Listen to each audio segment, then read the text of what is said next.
So, guys, there's situations that sometimes we live through and we look back on and we realize how close it actually was and how easily we could have gotten killed. Some of us, are able to look back. Some of us, unfortunately, are not. And we have a case where a situation occurred that very commonly in Chicago ends in death. And this is why I hope that at least one young person listening to this video takes a lesson from this. I'll tell you guys about the time that I made this same mistake, but, thankfully didn't get killed while doing it. We have a situation where a Chicago teen now is charged in the fatal shooting during a meetup to sell a firearm. Very common situation here. A teenager out on bail on a weapons charge stands accused of felony murder after another teen was killed in an attempted robbery during a Facebook meetup to sell an illegal firearm. This is according to allegations by prosecutors. Now, this is something that involves a hotly debated topic right now in the United States, and that is gun control, right? Because the Republican argument is that it's just as easy, if not easier, to buy a gun on the street than it is to buy a gun legally, and therefore making any type of firearm, whether it's an assault weapon, an AR-15, any type of gun, illegal, is simply going to move the sale of that weapon to the black market, creating an increased source of revenue for black market dealers and creating a situation where the criminals have them and law-abiding citizens don't. The argument on the left is that even if that is the case, it's still going to make it more difficult for them to buy a gun. And I have heard some people on the left, too, argue that making these guns illegal to purchase, or even some people advocating to make them illegal to manufacture, will make it difficult, if not impossible, for potential mass shooters to get a hold of these weapons. Personally, I don't think either one of those scenarios is something that plays out in test cases that we've seen of this.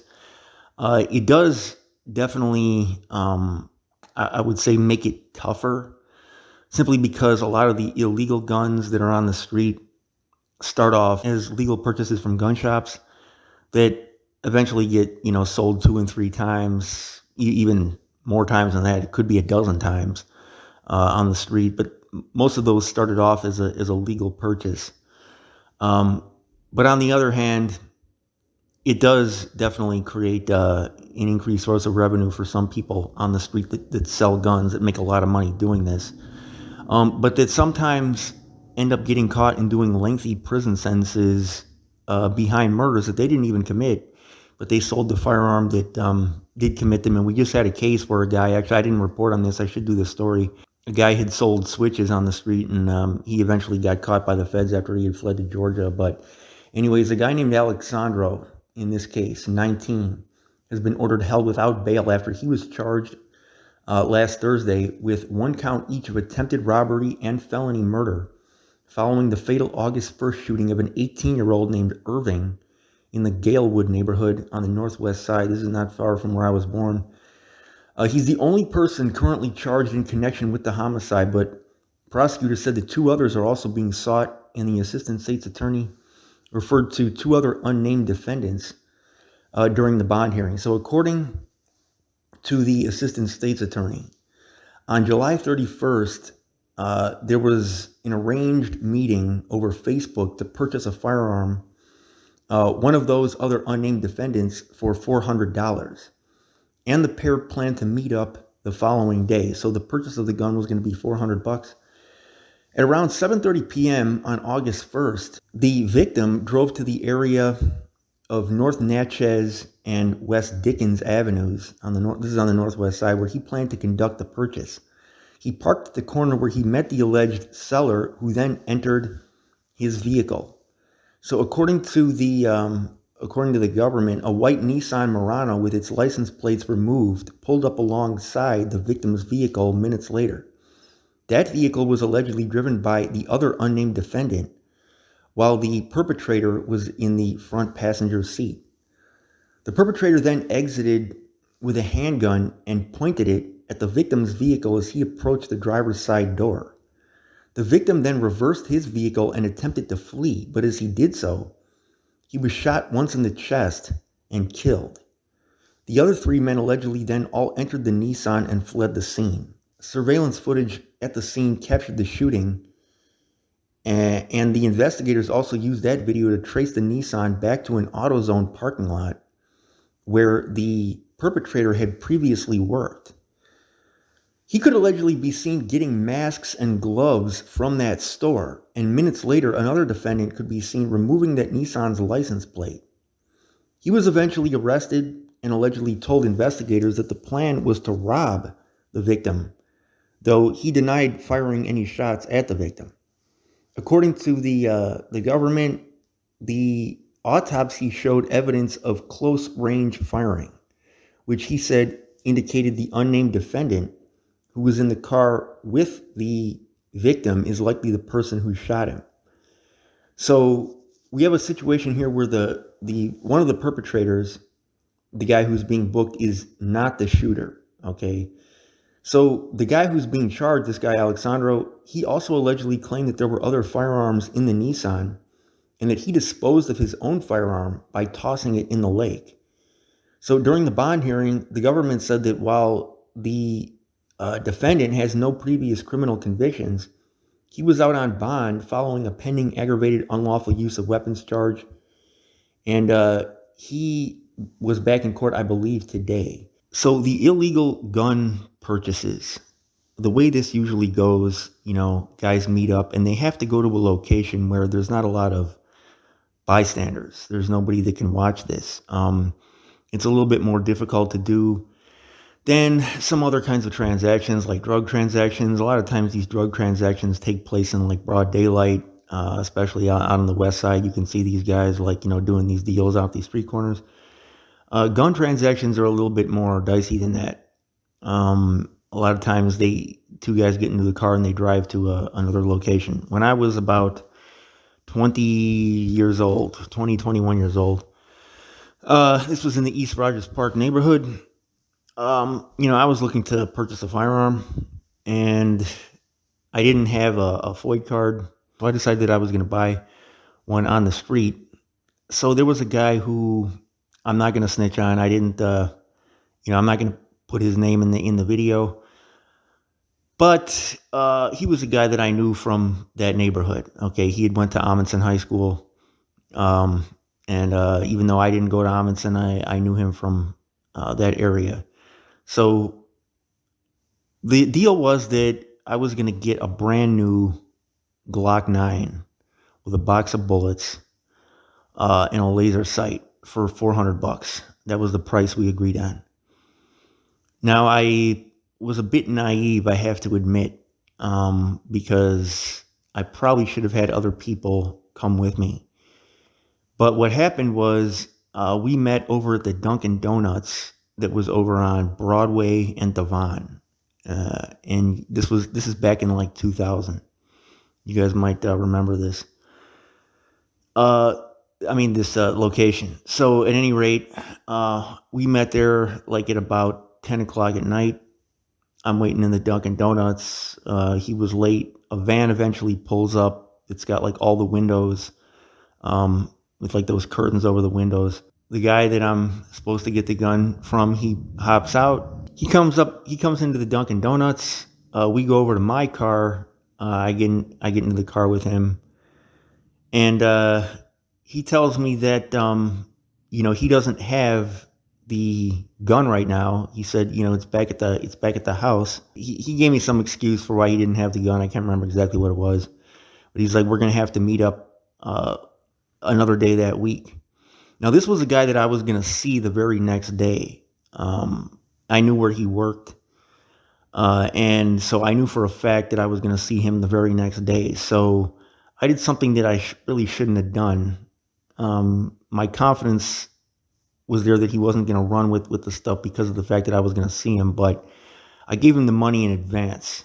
Okay. And that was due to the fact primarily that I suspected that this could possibly be a robbery. I wasn't 100% sure, but I suspected that he was going to probably, take the money from me, because this is a situation where he's got a gun, I got the money and no gun.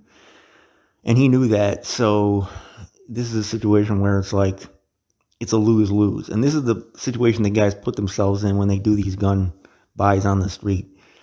But anyways, I didn't want to, take the chance that he was going to kill me for the money. So I decided to just go, take the safer route and voluntarily give it up. I figured my life isn't worth $400. So I gave him the money, met him the next day. He got in the car. We drove into an alley, into a location where, there wasn't anybody else watching, anybody else around. And I felt a little bit more confident than I would have doing the purchase the previous day, because of the fact that he knew that this time I didn't have any money on me. So there was nothing for him to gain. He already had the money. So I figured, well, he's got no reason to rob me and kill me now, because I have literally nothing. So we went to this, undisclosed location. This was in the Rogers Park neighborhood. And he took out a bag in which he had the gun that was supposed to be the 9 with the box of bullets and the laser sight. Well, it wasn't a Glock 9. And you guys probably may have already guessed that this was going to be the case. It was a little 22 used that was far cheaper than the gun that we had agreed that I was going to be getting. But there was nothing I could do, because he had a gun on him. I didn't. And he already had the money, and there was literally nothing I could do to get the money back at this point, because, again, he had a gun and I didn't. So I had no choice but to take this cheap gun that was obviously used. So I took it, and I had to take that L. Okay, this gun was worth maybe $200, so I had to take like a $200 loss.